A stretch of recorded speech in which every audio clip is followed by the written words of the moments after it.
અમદાવાદમાં સતત પાંચમા દિવસ પણ વરસાદી આફત છે। કરોડોના ખર્ચે લીધેલા ઘરોમાં રહેતા લોકોને હવે નુકસાન થઈ રહ્યું છે। બેઝમેન્ટમાં વરસાદી પાણી ઘૂસતા જ મોંઘીદાટ ગાડીઓને પણ નુકસાન પહોંચી રહ્યું છે।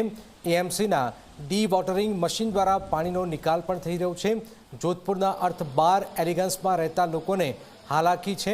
અનેક અરજીઓ છતાં સ્ટોપ વોટર લાઇન ન મળતા જ રોષ જોવામાં આવી રહ્યો છે। આપ જોઈ રહ્યા છો કે હવે આ ગાડીની હાલત શું થઈ છે, કેટલા રૂપિયાનું નુકસાન થયું છે। આવા તો અસંખ્ય લોકો જે છે એમને નુકસાન પહોંચ્યું છે। આવી સ્થિતિમાં વીમા કંપનીઓ પણ શું કરશે પણ એક બહુ સૌથી મોટો સવાલ છે। અનેક હજારો લોકોને ગાડીઓનું નુકસાન પહોંચ્યું છે। ટુ વ્હીલરની તો વાત કરવી નથી, એવા તો અનેક લોકો છે। ભયાનક વરસાદે આર્થિક કમર પણ પૂરી પાડી છે।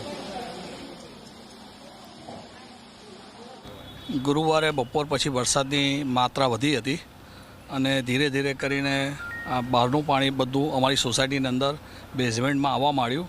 અમે બધાએ ભેગા થઈને બધા મેમ્બરે અમારા બેઝમેન્ટમાંથી રેમ્પ પર ગાડી ચડાવી હતી, પણ રેમ્પ પર ગાડી ચડાવ્યા પછી પણ ટોટલ અમારું બેઝમેન્ટ પાણીથી ભરાઈ ગયું અને રેમ્પ પણ પાણીથી ભરાઈ ગયું અને લગભગ મોટાભાગની ગાડીઓ પાણીની અંદર ડૂબી ગઈ હતી।